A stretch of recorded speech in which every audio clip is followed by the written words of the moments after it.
Establece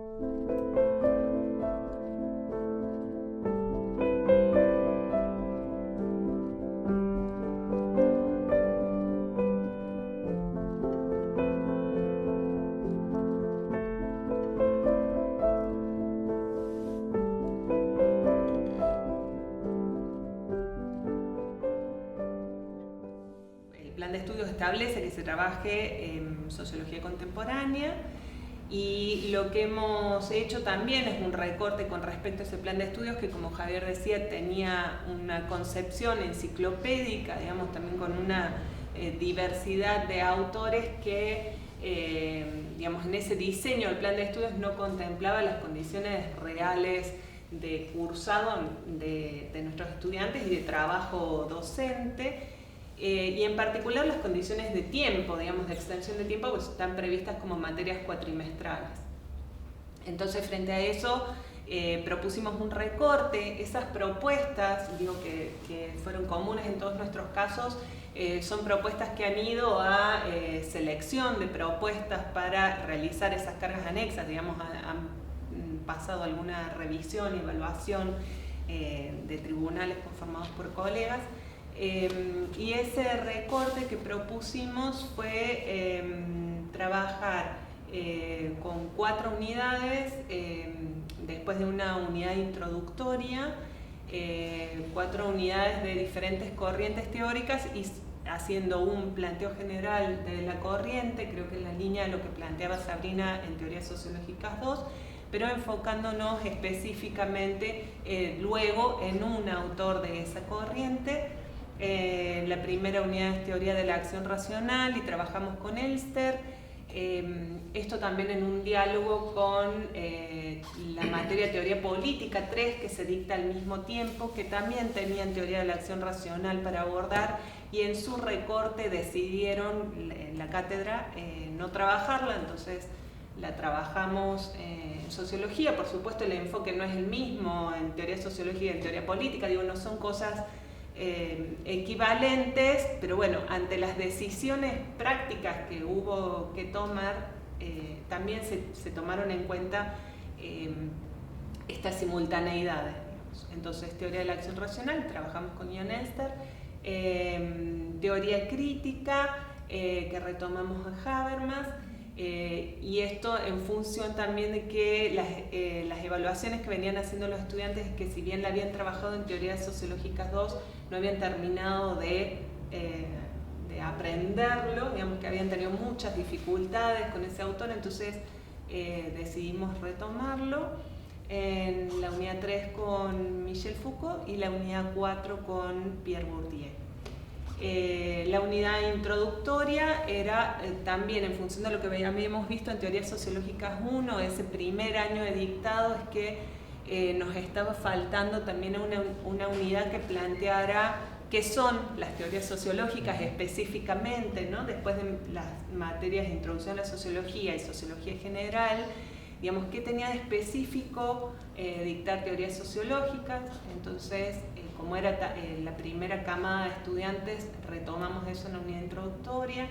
Y estas grandes preguntas de la sociología que también planteaba Luis, que los trabajan en la licenciatura en trabajo social, estos grandes paradigmas, ¿no?, entre el objetivismo y el subjetivismo, comprensión, explicación, etcétera, los niveles de análisis, o sea, que implican las diferentes escalas de análisis en cada teoría sociológica, y las propuestas sintéticas, que son sobre todo las que empiezan a plantear los autores contemporáneos que vemos en nuestra asignatura.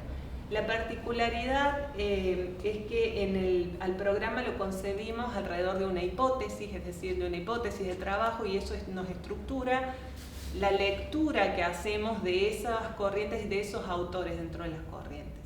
Entonces, elegimos también un nivel de análisis, ese nivel de análisis es el de las prácticas sociales, y la pregunta es cómo se explican, cómo se comprenden, cómo se explican las prácticas sociales. Y decimos que todas las teorías plantean cierta visión de los sujetos que producen esas prácticas, cierta visión de las condiciones objetivas en que se producen esas prácticas, y cierta noción sobre cómo se da la relación entre sujetos y condiciones objetivas para explicar y comprender las prácticas, ¿no? Esa es nuestra hipótesis de trabajo y en función de eso hacemos la lectura de cada una de los autores propuestos en la materia, ¿no? Enfocándonos en esos ejes. Eso como particularidad, y lo otro que trabajamos es en la bibliografía, no solo bibliografía específica de cada autor, sino también agregamos un texto al final de cada unidad, que en general es trabajado en las instancias prácticas, de aplicación, o sea, de otro autor, un segundo autor o autora, de aplicación de esos análisis teóricos, o sea, de esa perspectiva teórica al análisis de un caso que tratamos que sea alguna problemática argentina o latinoamericana y de relativa actualidad, ¿no? También para trabajar es una segunda operación, ¿no? No solo comprender lo que dice la teoría, digamos una segunda operación en el estudio, sino también la necesidad de poder hacer ese segundo paso, que es aplicarlas al análisis, digamos. Esa es la propuesta teórica de la materia. Bueno, la cátedra de Sociología de las Organizaciones se ubica en el segundo año de la licenciatura de Trabajo Social. Está pensada como una materia específica de sociología. Los chicos ya tienen sociología general, digamos, una introducción a las teorías clásicas de la sociología en primer año, y esta materia específicamente lo que busca es, digamos, adentrarlos en el mundo de las organizaciones, lo cual es muy importante pensando en el perfil del trabajador social que trabaja en organizaciones de distinto tipo, tanto en el Estado como en organizaciones de base. Entonces lo que se plantea en la materia es un análisis de las distintas corrientes sociológicas que analizan el funcionamiento de las organizaciones, los tipos de organizaciones, sus estructuras, los conflictos que pueden existir dentro de las organizaciones, su relación con el mundo exterior, con otras organizaciones, etc. Entonces, en ese sentido está, digamos, como muy vinculada con las discusiones actuales, digamos, del funcionamiento de las organizaciones, el papel de las ONG, por ejemplo, que son también claves en la implementación de políticas sociales. Entonces, bueno, ese es un poco el contenido básico, digamos, de la materia, que se va actualizando todos los años con las discusiones que se van planteando en relación a este tema. Entonces siempre tratamos de ir actualizando la bibliografía con algunos contenidos básicos sobre, bueno, qué es una organización, sus objetivos, etc. Bueno, así que para nosotros fue todo un desafío el año pasado tomar la posta de sociología sistemática. Un poco mucho no sabíamos por dónde abordarla, eran temas, los contenidos mínimos eran para nuestra forma de entenderla muy clásicos, muy desde la mirada, desde una sociología positivista, plantear la idea de la estratificación social, la idea del consenso, la idea del conflicto, o los pares opuestos, de una forma muy dicotómica pensada la sociología. Ya el mismo nombre, sistemática, incluso para los alumnos les resulta bastante complicado entender de dónde viene lo sistemático, ¿no? Bueno, entonces con Guadalupe en ese primer año, el año pasado, discutimos mucho y se nos ocurrió darle una vuelta, que era la de trabajar, digamos, pensando que la sociología sistemática, a diferencia de la sociología histórica o a diferencia de las teorías sociales, es una sociología que aborda las problemáticas contemporáneas de las sociedades nuestras o de las sociedades actuales, ¿no? Digamos.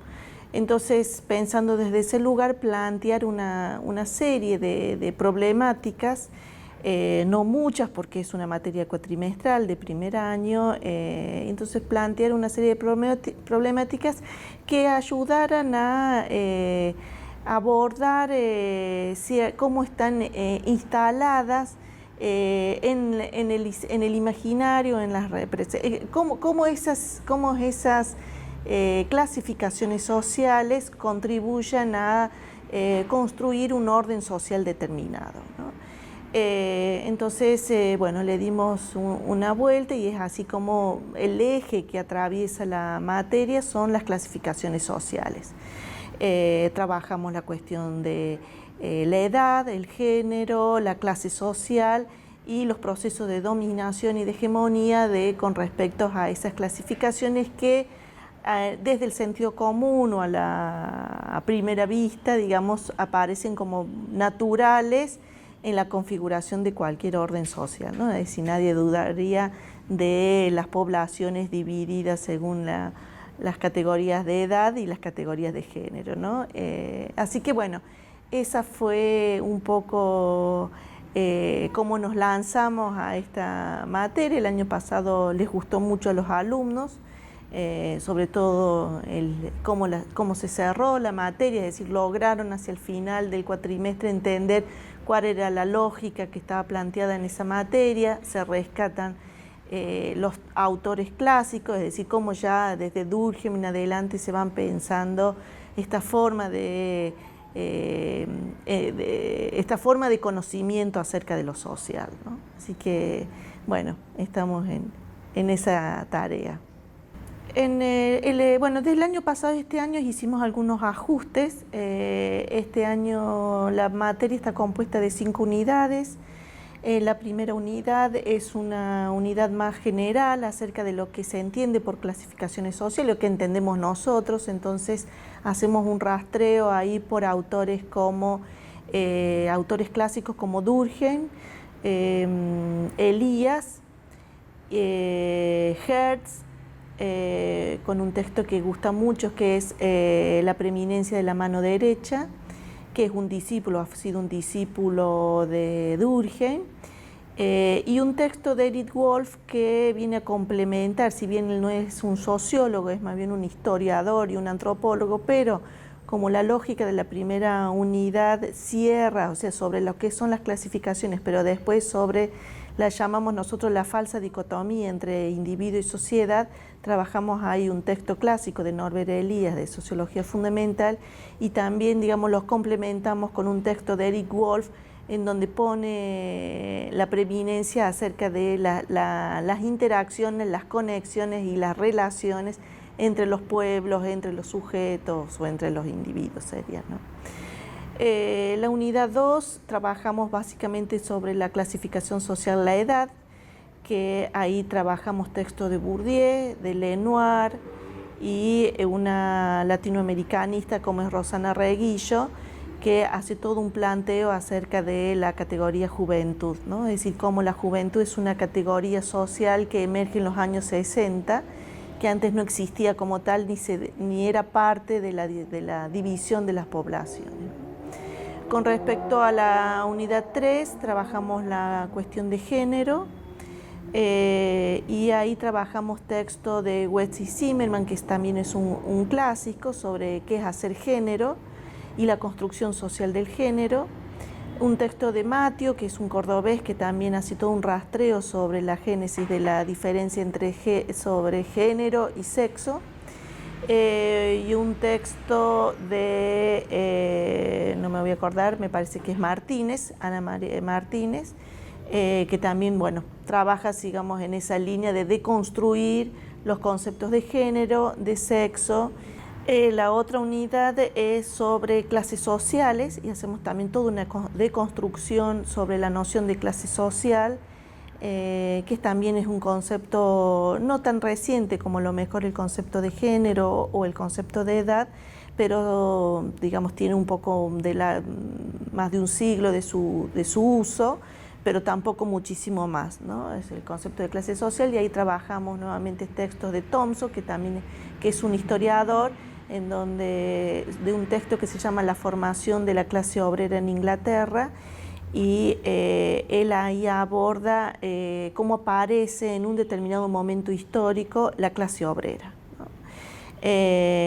Después otro texto sobre los sectores populares en Argentina y en América Latina, un texto de Margulis, y un texto de Victoria Gesagi, que ese es nuevo, lo incorporamos este año, que es también sobre la formación de la clase alta en Argentina. También hace todo un rastreo de cómo aparece y cuáles son los orígenes de esa clase alta, pero todos tienen una misma línea que es la de su construcción histórica, esta noción de clase social.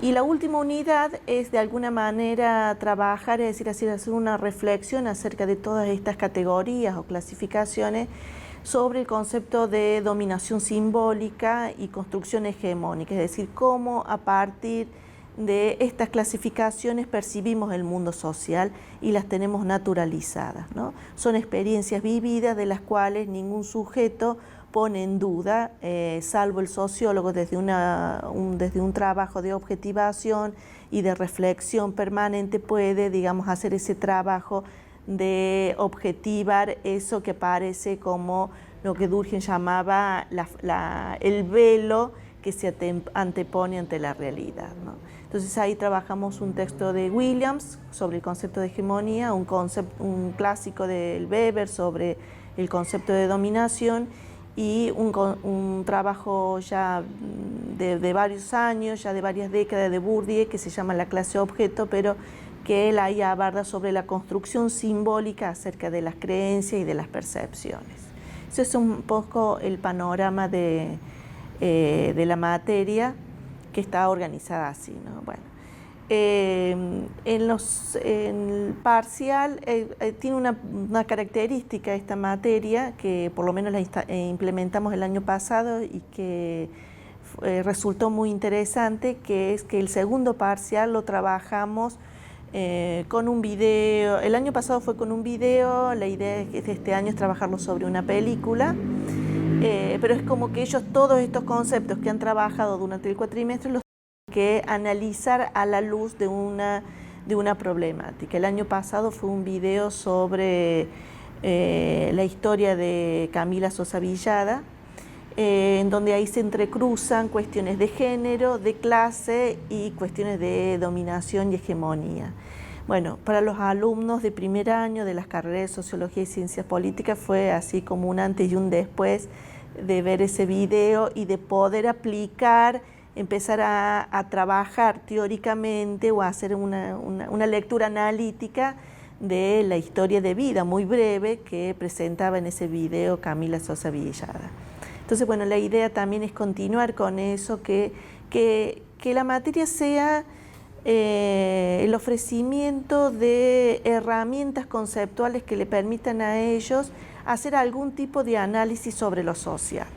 Si siguen en la carrera, se lo llevan puesto. Si dejan la carrera, que algo se lleven a cualquiera de sus trabajos o lo que fuere, porque les va a servir como una apertura para pensar de otro modo lo social. Y eso fue rescatado, fue muy valorado por los estudiantes, porque nos decían eso justamente, que al finalizar el cuatrimestre les permitía, digamos, como tener un panorama se les abría la cabeza, dice, se nos abrió la cabeza con esto. Entonces, bueno, ya con eso nosotros nos sentimos satisfechos de aportar con un pequeño granito de arena a lo que es la sociología, que es empezar a ver el mundo desde otro lugar, ¿no? Digo, si uno se basa en los contenidos básicos del plan de estudios, en el caso de teoría sociológica y modernidad no hay omisiones, o sea, la descripción del temario es casi no, es exactamente lo que nosotros tomamos por esta condición de generación del plan de estudios que mencionaba hace un rato, que es que cuando se discutió ese plan de estudios hubo una participación activa de quienes estaban en ese momento en la cátedra, entonces hubo un ajuste en el mismo momento de plantear el plan de estudios, del plan de estudios y de la materia. Así que en el caso de teoría sociológica y modernidad, si hablamos del plan de estudios no hay omisiones, se podrían hablar de múltiples omisiones si uno toma el título, teoría sociológica y modernidad, hay cientos de cosas que podrían entrar ahí, pero sí hay omisiones muy concretas en el caso de teoría sociológica 1, de ciencia política y de sociología, Concretamente, si no recuerdo mal, el contenido del plan de estudio, además de los 3 clásicos que nosotros vemos, Durkheim, Marx y Max Weber, hace referencia a Comte, hace referencia a Tocqueville, hace referencia a Simmel y hace referencia a Mead, a George Herbert Mead. Esos son los 4 autores del lado oscuro del programa que nosotros no vemos. En realidad hacemos alguna referencia básica de ellos en la unidad 1, pero no los abordamos en el lugar de relevancia que establecen los contenidos mínimos. Básicamente, yo diría como primera cuestión, es una razón práctica. Es imposible, pensando como nosotros, como equipo de cátedra, pensamos el proceso pedagógico y teniendo la experiencia que tenemos en lo que significa dar autores en primer año, es materialmente imposible en el tiempo que tenemos dar más de 3 autores. Para dar un dato concreto, hay no más de 3 días de clase para cada uno, como habitualmente los cronogramas y las planificaciones son interrumpidas o por medidas de fuerza o por algún otro tipo de imprevisto. Lo normal es que para algunos de estos autores queden 2 clases. Entonces es imposible introducirlos con un mínimo de seriedad, de precisión.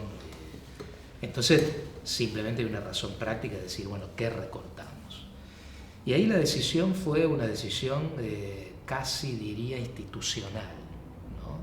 En el sentido de qué es lo que se supone que de mínima tiene que conocer un estudiante de estas carreras que haya pasado por teoría sociológica clásica, cuáles son las cosas que no se pueden omitir. Entonces ahí es que aparecen los clásicos convencionales, los clásicos consagrados. Yo digo que es una decisión casi institucional porque uno piensa, bueno, ¿qué van a dar por supuesto las otras asignaturas o qué va a dar por supuesto cualquier instancia evaluadora de las carreras que este alumno conoce? Bueno, se va a dar por supuesto que un alumno de estas carreras sabe quién es Weber, quién es Durkheim, quién es Marx, y quizás pueda ser una omisión más perdonable que no sepa o que no tenga una referencia tan precisa a mí, ¿no? Entonces hay una cuestión práctica institucional que fue la que nos hizo tomar esa decisión, y después uno tiene sus opiniones personales, digamos, acerca de qué cosas mantienen cierta vigencia, qué cosas son más relevantes en términos del presente, de lo que sería un abordaje histórico, actual de la teoría sociológica clásica. Sería largo argumentarlo, habría que entrar en detalles de contenido, digamos, pero yo tiendo a coincidir con algunos matices en que efectivamente esos 3 nombres son nombres que han perdurado con más fuerza que, por ejemplo, Comte, ¿no? O por ejemplo, Mead, ¿no? Mead es más discutible porque es un autor que ha sido muy influyente en la teoría social posterior, pero en principio yo no desacreditaría ese canon a priori, ¿no? De todos modos, eso es una discusión permanente. Recién mis colegas hacían referencia, por ejemplo, a los temas del feminismo y las cuestiones de género. Digo, un ejemplo muy importante y muy actual y muy significativo por lo breve que ha sido el tiempo que ha llevado la instauración académica de ese campo de discusión, pero un ejemplo muy concreto de cómo estas coordenadas se van modificando históricamente y a veces en plazos muy cortos, ¿no?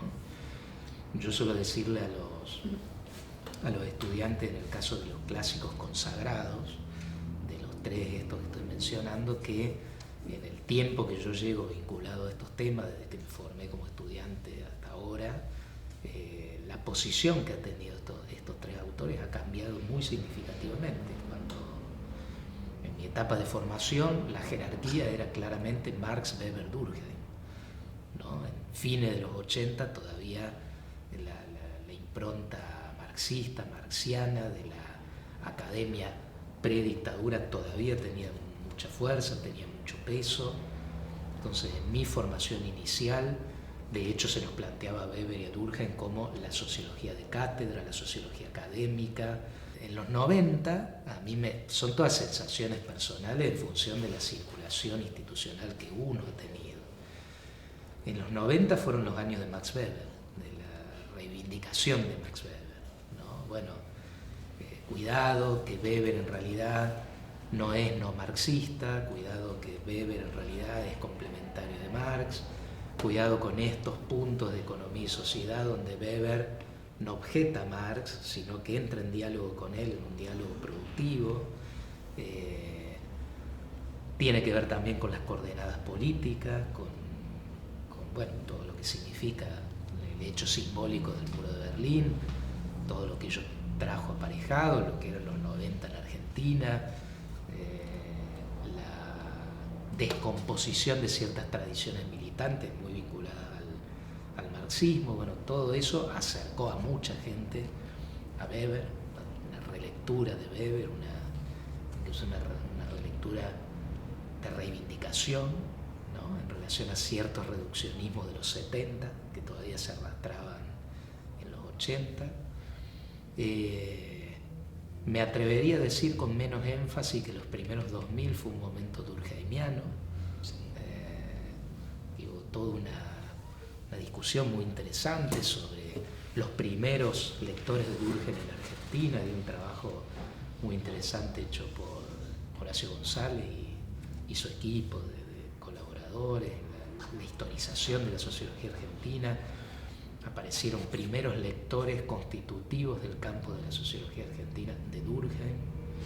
Se planteó toda la discusión en torno al lazo social, la relevancia política de la problemática del lazo social, que quizás en etapas anteriores era considerada a priori un poco superficialmente como una preocupación de tintes conservadores, ¿no? Apareció con mucha fuerza la cuestión de la antropología durkheimiana y de la escuela durkheimiana. Durkheim es Durkheim, pero Durkheim es la revista, el anuario de sociología de Durkheim, es la institucionalización de una escuela sociológica que tiene improntas que se alejan mucho del positivismo. Pero toda esa discusión apareció, me parece a mí, con mucha fuerza en los primeros 2000, y me da la sensación que hoy vuelve Marx, ¿no? Siendo muy esquemático y muy elemental en esto. O Gramsci, lo que decía Marx, porque estaba con los tres clásicos, ¿no? Pero Gramsci seguro que sí. Pero digo, a partir de las lecturas europeas y eurocéntricas de la crisis del capitalismo, hay un retorno a Marx que nos llega a nosotros por esa influencia. Entonces me da la sensación de que hoy hay como en esta imagen de cómo van variando las acciones de estos autores, tiene uno también, yo tengo la sensación de que Marx interesa más hoy que los otros autores cuando uno da clases, los presenta introductoriamente. Entonces es una historia abierta, por eso también el modo en que uno recorta el programa en términos de autores y en términos de temas de los autores tiene un principio pragmático que es el que decía recién, que no se puede dar todo, que la cátedra está conformada por un equipo reducido de personas con posibilidades laborales acotadas, los tiempos del curso, los paros, los cronogramas, las evaluaciones, toda una logística institucional en la organización de una cátedra que tiene que ver con atender a reglamentaciones de la facultad, cantidad de días que hay que dedicar a evaluación, que comprometen otro tipo de desarrollos pedagógicos. Pero digo, están esas razones pragmáticas que son ineludibles y después están las razones históricas, epocales, que hacen que uno siempre tenga abierta la posibilidad de reformularlo, ¿no? Por decir una última cosa y no extenderme de más, en relación a las cuestiones vinculadas a los movimientos de mujeres, hay una demanda que es incipiente, pero que se va a afianzar en el estudiantado respecto de la teoría sociológica clásica y este tema en particular, ¿no? La pregunta casi ya casi convencional. Bueno, ¿dónde están las sociólogas? ¿No? Las sociólogas clásicas. Nosotros por decisión política no hablamos de padres fundadores, no por la cuestión de género, sino por la idea de un padre, ¿no? Toda la connotación de autoridad cuasi religiosa que tiene eso. Pero bueno, muchas veces se plantea esto como la cuestión de las madres fundadoras. ¿Dónde están? ¿Por qué han sido invisibilizadas? ¿Cuáles son? ¿Qué dijeron? ¿No? Ese es un tipo de desafío al cual hay que responder, ¿no? Sí. Con esto que decía Javier, en teoría sociológica y modernidad, cuando nos hacían este planteo, ¿no?, sobre las madres de la sociología, bueno, empezamos también nosotros a buscar eso y encontramos, entre otras, por ejemplo, la historia de Marianne Weber, la esposa de Max Weber, que tiene mucha producción también, pero ahí hay otro, además digo, estos problemas históricos también van de la mano con problemas prácticos y operativos también de su llevado al aula, y es que prácticamente no hay trabajos traducidos, digamos, hemos encontrado solo un fragmento de un trabajo de Marianne Weber traducido al español, ¿no? Entonces implica también ponernos en la tarea de encontrar esos trabajos en francés, en su idioma original, y además hacerles las traducciones. Yo sí pienso que a lo mejor como estas nuevas demandas o estas nuevas miradas, o cómo también las materias se tienen que adecuar en clave, bueno, los debates, por dónde transitan algunos debates teóricos o algunos tópicos sociales, digamos, ¿no? Y si uno puede pensar que el feminismo también, digamos, es un campo teórico, un campo de discusión y construcción de conocimiento, también está vinculado a movimientos y como la emergencia de una nueva forma de actoría social, digamos, ¿no? Y que a mí me parece interesante pensarlo desde ahí, que también tiene que ver un poco con lo que decía Javier, como a veces algunas cuestiones más epocales o del contexto imprimen como una cierta mirada singular a pensar autores o perspectiva a la luz de esos procesos sociohistóricos, digamos, ¿no? Yo por ahí que vengo trabajando más cuestiones vinculadas a las juventudes como un sujeto histórico, también digo, en algún momento lo generacional nos obligó a incorporarlo como una dimensión analítico-teórica para compararlo, para ponerlo en diálogo, en discusión con otros autores, digamos, ¿no? Es decir, porque a veces las perspectivas teóricas son antropocéntricas, digamos, androcéntricas, pero también son adultocéntricas, digamos, ¿no? Entonces, pareciera que estos autores ahora, bueno, los vamos mirando a partir como de nuevos marcos, nuevas discusiones, y en realidad también hay que asumir que también nosotros vamos siendo parte de ese proceso, digamos, de cómo hemos comprendido, estudiado, interpretado algunos autores o algunas perspectivas teóricas, también fue variando a la luz de los contextos que los fuimos como poniendo un poco en consideración.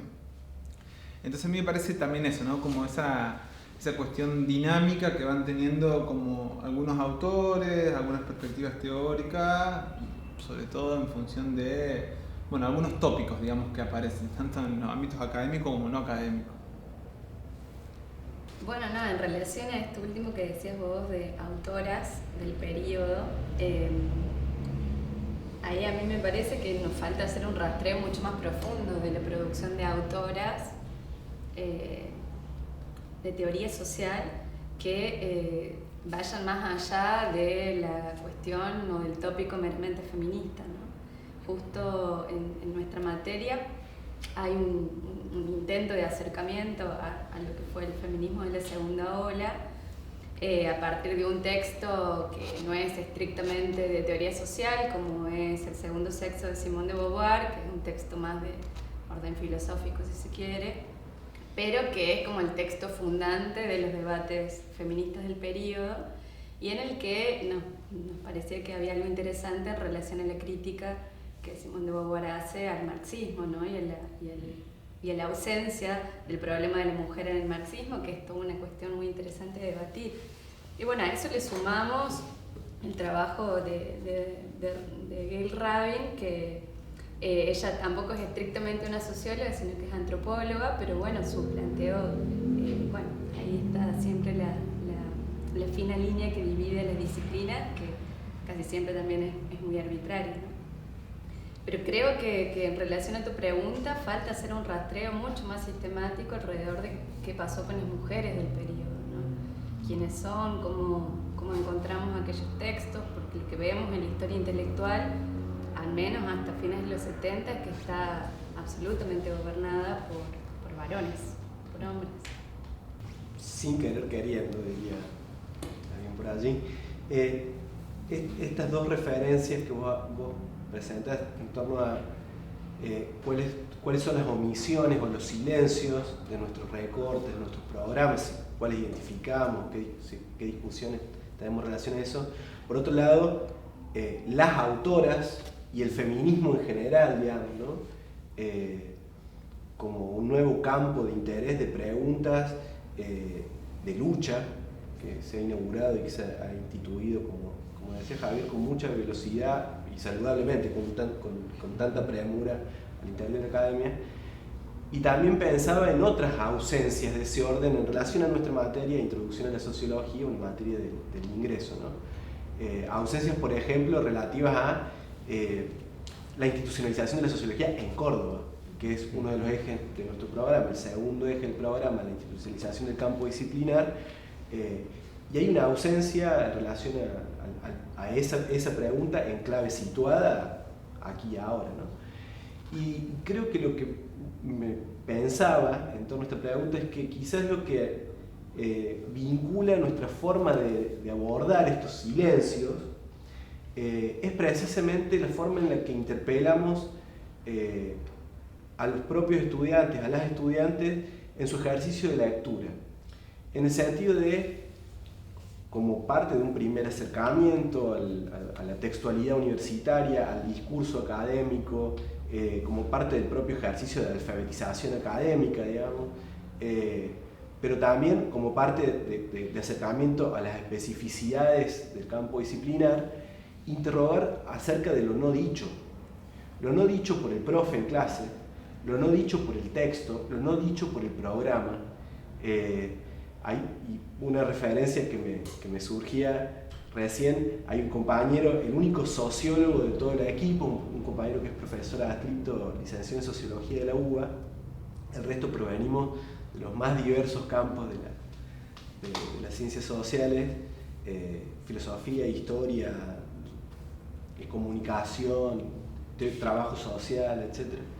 Y el compañero, además un compañero con una trayectoria militante, etc., impugnaba al texto de Portantiero con el que nosotros presentamos el surgimiento del campo disciplinar en términos generales y su delimitación a los clásicos, porque si bien en ese capítulo que nosotros trabajamos Portantiero hace una aproximación al conjunto de autores e intervenciones que fueron conformando larvadamente y delimitando el tipo de pregunta sociológica, claramente la noción de los clásicos está restringida en ese recorte de ese texto a Weber y a Durkheim, y Marx es omitido radicalmente, ¿no?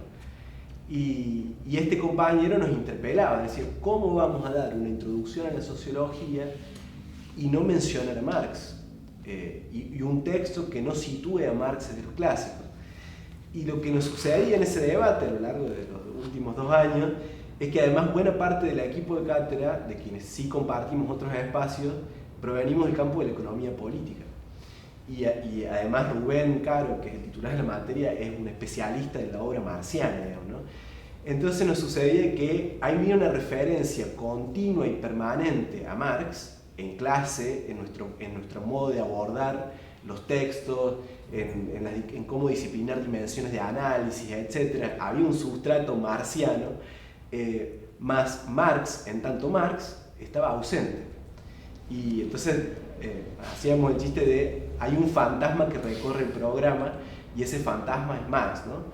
Y pensaba en esa situación que se nos daba en el diálogo del equipo de cátedra y después nosotros se le proponíamos para problematizarlo con los propios estudiantes a fin de hacer un balance sobre, bueno, la experiencia en la materia y qué cosas uno puede ir ajustando. Y me parece que esa clave de lo no dicho, de lo ausente, del lado oscuro de las cosas, digamos, yo diría que en el caso nuestro es como hemos podido, y sin disponernos deliberadamente, es como hemos ido interpelando las ausencias de nuestra propia práctica y del espacio curricular y de sus contenidos mínimos y del recorte del programa, etc.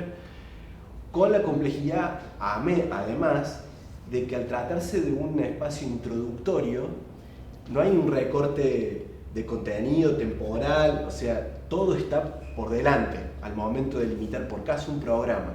Ya uno no tiene una trayectoria previa de otros compañeros, otros espacios, otras lecturas por parte de los estudiantes del interior de la carrera que ya hayan ido aproximándose, sino lo que hay es la disciplina y su inmensidad, ¿no? Y sus diálogos con otras disciplinas, por otra parte. Y entonces con esa complejidad me parece que la forma en la que intuitivamente, ahora pienso, hemos ido resolviendo estas múltiples ausencias de nuestra práctica docente en torno a los contenidos, a problemas, a preguntas, a autores, ha sido interpelando la clave de lectura. La clave de lectura sobre programas, sobre los textos, la clave de lectura sobre las clases como dispositivos textuales, en ese sentido.